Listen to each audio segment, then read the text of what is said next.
What is up, hotshots? So I got some Vita stands and I've just been putting them together. I need to clear a spot to put these in the game room along with my controllers because I used to just have these put away in a drawer somewhere. So I bought the acrylic stands from Rose Colored Gaming. Now you have to be careful because there are slight differences between the 1000 and 2000 model stands. The 1000 model Vita is a little bit thicker, so there's just a little bit more space for them to fit on the stand. So if you were to swap these around, they would be tilted at a slightly different angle and it would just look kind of funny. So you gotta make sure you put them on the correct stands. They look very similar to each other, but yeah, like I said, there's just subtle differences. Then my favorite thing is probably the PlayStation TV stand. Because the cables to the PlayStation TV are heavier than the system itself, the thing gets unintentionally moved around a lot. The stand just kind of holds it more securely and has cable management, so it's harder to get pushed around. Plus, I like the vertical alignment, and it's really easy to get at the cartridge slot and the power button. Now you can get these in clear, frosted, or black gloss. I chose frosted because I figured I might want to light up the stand with LEDs or something later on, and frosted just works best for that.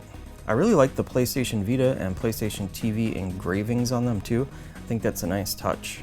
Rose Colored Gaming does have more decorative stands that are just kind of specific, like the God Eater 2 Special Edition stand or the World of Final Fantasy stand. Those are cool too. They're a little bit more expensive, but I kind of wanted all mine to match anyway. So this is how they look when you get them. We'll go ahead and open this up and put one together real quick.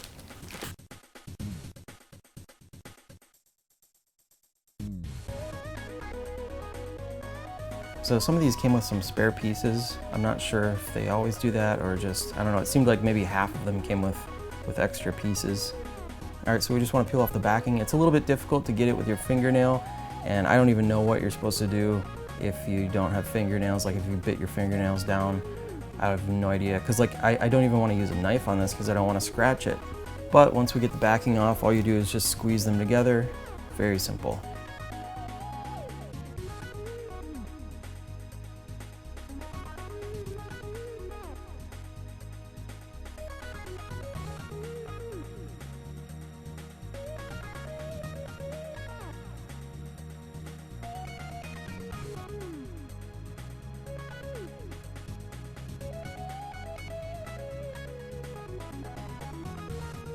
Now I think I'm going to make some room for all this on my NES shelf.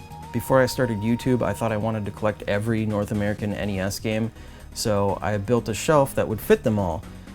I very quickly gave up on that after I realized not every game was under $5. In fact, some were extremely expensive. But back then, the Nintendo 64 and Super Nintendo were still pretty cheap, so I went with those instead, and I have more of an attachment to the Super Nintendo anyway. So I'm not really planning on getting many more NES games. I'll just clear off some of these trinkets and consolidate everything down to make some room.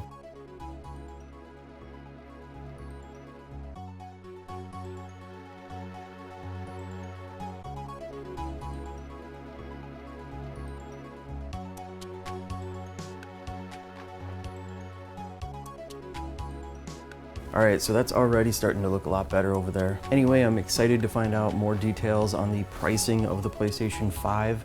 Hopefully we'll find out tomorrow. It'll kind of help me decide what I'm going to do there. Not sure if I'm going to get it right away or wait. The thing is, I like that both Xbox and PlayStation 5 are going to be compatible with at least the games that we have now. So it's not like we're going to be going into this new system with only the launch games. We'll have access to our existing libraries and with improved graphics, faster load times, so that's pretty exciting to me. I mean, if you think about it, imagine someone that plays Fortnite a lot. They could get a pretty cheap gaming rig. Get like the discless PlayStation 5, plug in a keyboard and a mouse, and they've got like 4K at 60 frames per second or more. That's a pretty nice rig. Or if they want to go even cheaper, they can get the Series S for $300, and then you've got 1440p at 60 to 120 frames per second. That is a really cheap gaming rig. Anyway, I'm really excited. I know I'm getting the Series X for sure. just because I have a huge digital library on the Xbox. That was the one system I decided to go all digital on, was the Xbox. And so I have a big digital library to bring with me, plus Game Pass.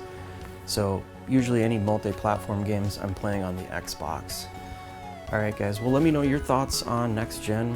What are you planning on doing? Hopefully we find out the price soon. I mean, I know that's gonna help a lot of other people decide what they're gonna do there too. But yeah, all right guys, thanks for watching. Until next time, I'll see you later.